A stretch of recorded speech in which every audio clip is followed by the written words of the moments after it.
Bismillahirrahmanirrahim. Assalamualaikum warahmatullahi wabarakatuh. Ya, sering banyak pertanyaan timbul, ruqyah syariah kesurupan dan ada ruqyah syariah tanpa kesurupan. Bedanya apa sih? Gitu ya. Kenapa ada perbedaan di antaranya gitu. Baik, ini disclaimer, ini cerita pribadi saya ya. Jadi cerita sejarah awal belajarnya saya ruqyah dan awalnya saya meruqyah. Jadi tidak menceritakan peruqyah lain atau membandingkan peruqyah lain ya. Di awal saya mempelajari ruqyah syariah itu metode yang diajarkan oleh guru saya itu dibacakan ya. Kita baca Al-Fatihah tiup, Al-Ikhlas tiup, Al-Falaq, An-Nas tiup, usap ke seluruh tubuh. Sederhana sekali. Dan itu menarik sekali. Pada saat saya lagi belajar, kanan, kiri, depan, belakang saya itu kesurupan gitu ya. Ada yang di belakang jadi ular gitu, ahwat, tapi dia lesur kayak ular seperti itu ya, ular-ular gitu. Dan sini muntah-muntah, sebelah sini teriak-teriak. Alhamdulillah saya nyaman-nyaman aja, enak gitu. Nah ini awalnya saya menyangka apa ini settingan kok bisa begini gitu. Akhirnya saya coba ajarkan apa yang saya pelajari saat itu ke teman-teman saya. Oh ya, perlu diinformasikan, sebelum saya terjun dunia ruqyah syariah, saya seorang trainer. Dari awal saya trainer untuk healing ya, pengobatan dengan pendekatannya psikologis terapan ya. Nah itu saya mengajarkan, ternyata teman-teman juga banyak yang muntah dan bereaksi, bahkan ada yang kesurupan.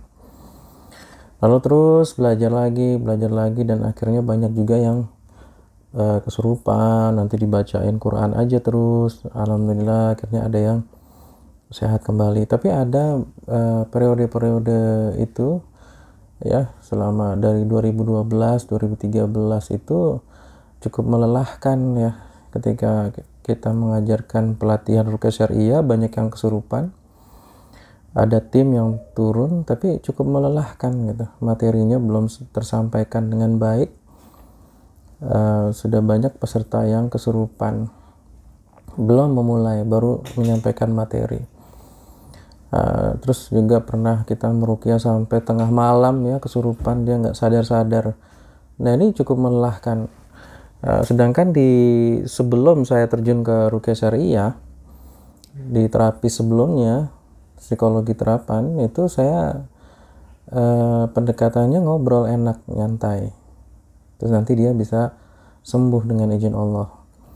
Ya, lah ini bagaimana ya menengahkan ini, bagaimana caranya supaya terapi ruqyahnya tidak menyeramkan atau juga tidak bikin lelah banget secara energi fisik gitu.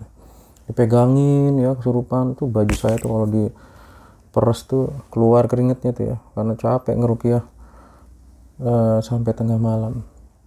Alhamdulillah seiring belajar terus, banyak baca buku,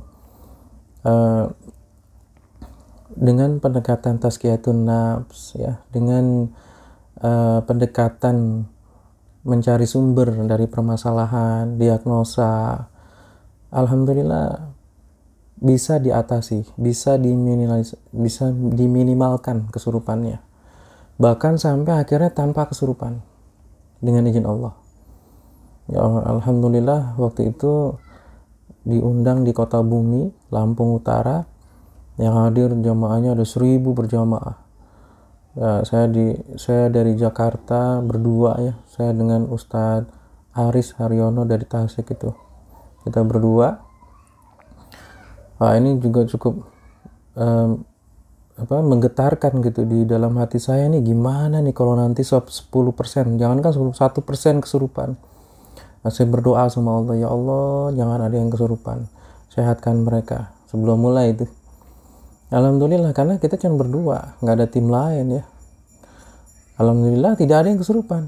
Muntah banyak, muntah. ada yang muntah banyak, terus alhamdulillah ada yang sakit punggungnya, ada yang bungkuk jalannya, dia bisa tegak kembali, bisa merasakan kesehatan, kesembuhan di waktu tersebut ya. Jadi senang rasanya gitu, oh ternyata bisa. Dan berkelanjutan akhirnya kita melakukan ruqyah syariah mandiri tanpa kesurupan di beberapa kota dan berhasil. Dan ke pasien juga demikian.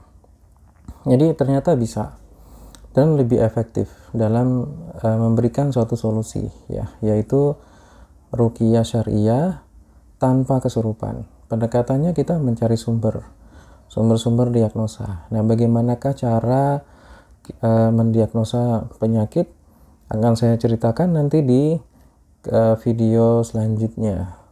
Ya, sengaja video ini dibuat pendek-pendek ya, karena di yang lalu banyak video sampai durasinya 1 jam, 2 jam, sepertinya yang nonton sedikit. Kita buat videonya pendek-pendek 5 menit ya. Ini udah cukup lama, 6 menitan ya. Ya, mudah-mudahan teman-teman juga nontonnya dengan santai dan bisa menerima materinya dan juga bisa dipraktekkan, bermanfaat untuk semua insyaallah. Jadi intinya adalah ruqyah syariah kesurupan dan tanpa kesurupan ini tergantung dari pembawaan si peruqyahnya. Apabila pembawaan si peruqyahnya memang senangnya itu meruqyahnya dengan cara kesurupan, ya pasti pasiennya kesurupan gitu. Tapi kalau senangnya pendekatannya diagnosa, maka biasanya diarahkannya tidak akan kesurupan. Ya, jadi pasien marki itu terkadang akan mengikuti terapisnya seperti apa, gaya terapisnya dalam melakukan treatment, terapi pendekatannya seperti apa, maka pasien itu akan mengikuti biasanya gitu ya. Baik, seperti itu. Dan insya Allah ini bukan hal yang baru. Jadi ruqyah syariah tanpa kesurupan bukanlah hal yang baru. Di zaman Rasulullah Shallallahu Alaihi Wasallam tidak semua orang yang diruqyah kesurupan, tidak. Jadi bukan hal yang baru. Zaman sahabat ya banyak yang tidak kesurupan di ruqyah. Jadi bukan hal yang baru. Ya, hanya kita memilih meminimalisir dari reaksi yang cukup berat, reaksi yang malu kalau ditonton. Kan malu kan antum kalau nonton ditonton banyak orang, atau antum teriak-teriak dilihat tetangga kanan kiri, kan malu gitu. Dan treatment pelatihan ruqyah syariahnya tidak bisa di kursi, tidak bisa di kantor. Nah, kalau kami alhamdulillah ya, saya diundang beberapa instansi pemerintahan, pernah ya di Departemen Perdagangan, Imigrasi, Bea Cukai ya, pernah kita melakukan terapi ruqyah syariah mandiri tanpa kesurupan.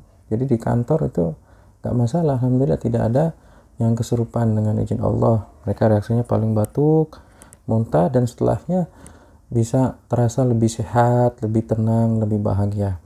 Dan tentunya nanti ada PR gitu yang harus dikerjakan. Saya biasanya ngasih PR-nya yaitu terapi 7 hari, amalan-amalan sesuai dengan sunnah Rasulullah SAW. Baik, sampai jumpa di video berikutnya. Insyaallah akan semakin menarik dan semoga bermanfaat. Barakallahu fikum. Assalamualaikum warahmatullahi wabarakatuh.